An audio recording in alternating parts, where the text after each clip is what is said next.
Whoa, shadow side just came out. You made me realize my flaws. Hi Leo, we're going to see what's going on for you in the current energy. We'll see who or what is coming towards you, and we'll get some advice and timing as well. What's going on for Leo right now? What's the current energy for the Leo collective, please?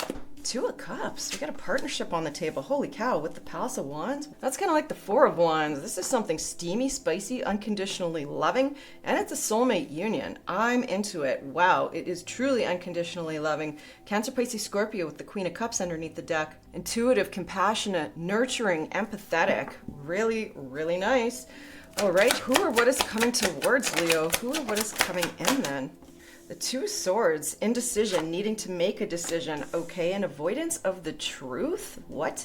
Ace of Swords and the Two of Swords has come out with the Knight of Swords. All right, so there's some sort of information that's being suppressed, either by you or somebody you're dealing with, but it's going to come out, and it might not come out in the most gentle way, because the Knight of Swords is somebody that is very courageous, brave communication. It can be a little bit sharp, and nothing says sharp like the Ace of Swords. There's some reason this truth or breakthrough is being stalled right now. It must be very impactful and powerful. Underneath that, the Nine of Wands.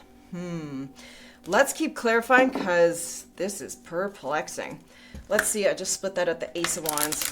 So things are looking pretty okay right now. There's something going on with a partnership that seems stable. It seems spicy. It seems like it's got a lot of potential and security with the Two of Cups and the Palace of Wands. Look at that. We have the Six of Wands coming out. That is your energy, Jupiter in Leo, in fact. And the Magician, creating something, manifesting something you've been needing to make a decision on, you or somebody else. This is about juggling priorities with the Two of Pentacles underneath the deck.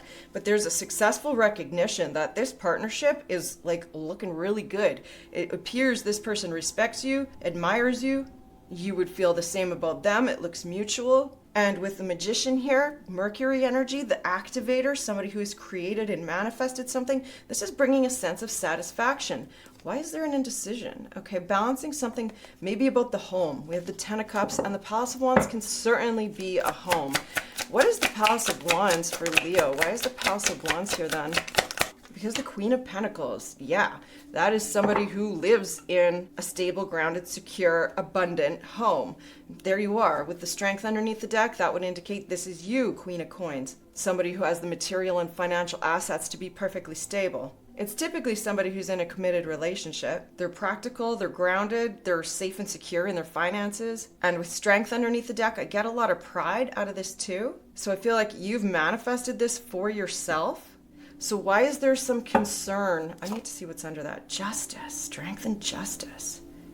So that's about doing the right thing. So why is there some concern or avoidance here? Is this about, I don't know, having somebody move into your home? Or like, what is this Two of Swords? Yeah, okay, so we have a Knight of Wands and the Three of Wands. Somebody wanting to take action in the future. The Lovers now underneath the deck. So the thing is with the Knight of Wands, you could be dealing with somebody who's not exactly as stable or grounded or reliable as you. So that's creating an indecision about what to do in the future. Is this person going to put their money where their mouth is, kind of thing. Underneath the Lovers, we have the Ten of Wands. There's a lot of burden, anxiety, guilt, possibly stress around this. Maybe concerns somebody won't put in as much work. Somebody could be a flight risk, here for a good time, not a long time. But what is the truth then? It's the Chariot. So it's moving forward. Something is going forward and fast. That is Cancer energy. Whoa. We have the Ten of Swords underneath the deck. So this is about backstabbing, betrayals, ultimate rock bottom energy. Whatever this avoidance of the truth is and the conversation that needs to happen, I think there is an avoidance because there's fear it's going to hurt somebody. Underneath that, we have the Star. So whatever's going on, that is the ultimate hope, healing, destiny, fate. Everything's going to be okay energy. And with the Chariot, there's no choice but to speak the truth on whatever matter is at hand here. Likely something to do with stability. The Chariot is determination, drive, willpower, and ultimately it's triumph, just like the Ace of Swords, and it is success. So let's keep going here, because right now in the current energy, we're happy. Two of Cups, the Six of Wands, and the Magician. This is feeling really good about this partnership. Or not. The Nine of Swords leads me to believe there's something underlying that's creating a lot of stress. And that is likely what is leading to this Two of Swords, denial, avoidance energy coming in. There's the unconditional love of the Queen of Cups we saw earlier with the Strength. We saw both of those earlier. So for some reason, there's a concern that this could be too good to be true. I want one more for the Magician. The Ten of Pentacles, manifesting financial stability, security, an overflowing treasure chest, and the Knight of Pentacles, putting in the work. Okay, well, these are all good signs. So there's just fear that somebody's not going to pull their weight is really what I'm seeing. The Palace of Wands and the Queen of Coins. This is somebody who knows their worth. They're already abundant on their own. They could be living in a very nice place. And with the Devil coming out, there's some sort of addiction or attachment. There's toxicity. This is letting go of that type of toxicity. Palace of Wands can also be very lust-driven, very passionate household. And of course, the Devil can be lust. And the Knight of Wands can be very lust-driven. They take action based on what their passions are telling them to do. So this is about detaching from anything that's toxic or lust-driven or only after, for example, money. I would like to get one more card for the Devil. Why do we have the Devil here with the Palace of Wands, Queen of Coins? Temperance, okay. So that's Capricorn energy, and this is Sagittarius energy, and it's balance. And look who's underneath the deck again. We have the Queen of Pentacles. So it's cautioning patience and moderation in terms of going slow. There's no reason to rush in. The Devil can be a lot of attachment too. It can be like toxic codependency in a relationship. This is allowing yourself not to do that and remember who you are, what you stand for, and above all, self-worth and self-value. So why is there a Two of Swords here with the Knight of Wands and the Three of Wands? This is avoiding somebody who isn't as trustworthy and stable as you are. Yeah, taking a beat, resting on it with the Four of Swords. This is definitely about a wellness break, contemplating your next moves forward. Important to note here, this person is thinking really hard about the Three of Swords and they're sitting on the truth with the Ace of Swords. Look who's underneath the deck again, the Eight of Cups, detaching. Emotionally removing yourself from anything you don't find fulfilling, not engaging in it. Why is the Three of Wands here then? So there's indecision about a future. What is this? Five of Cups. This is contemplating whether or not something is going to work out and whether somebody can really step up. Look at the counterpart is underneath the deck. King of Pentacles, secure, stable, grounded, reliable. The opposite of the Knight of Wands.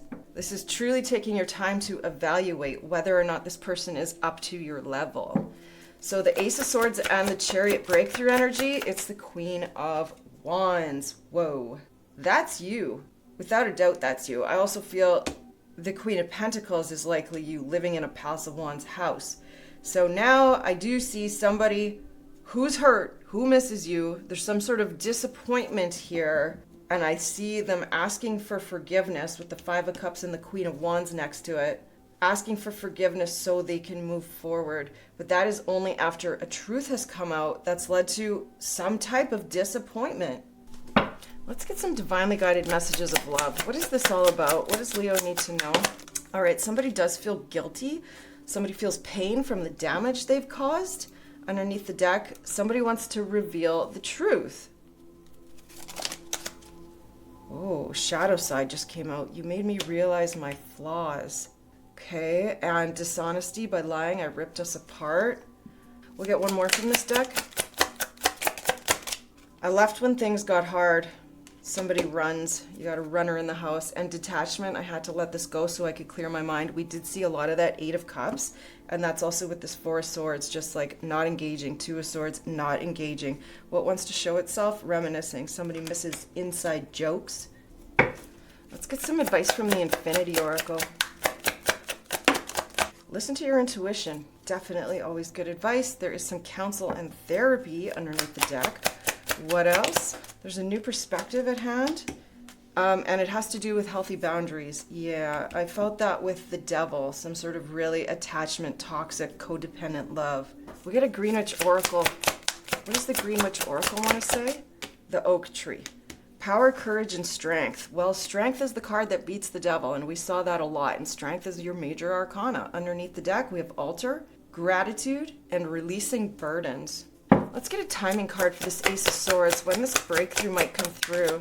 It's time to move forward. Well, that is a 7, and that is the Chariot. And 7 is July. So something could have happened in July, We also have December underneath the deck. In the next 5 months, let's get an angel message for Leo. What do the angels want to tell Leo? Financial abundance and success are on the horizon. Angel number 888. Stay focused and stay disciplined. Underneath the deck, starting over. Angel number 210. You're presented with the opportunity for a fresh start and new beginnings. Release regrets. And embrace the present moment with openness and optimism. So I hope that helped, Leo. If it did, please don't hesitate to like and subscribe. Leave me a comment. I'd love to hear from you. Have a good day.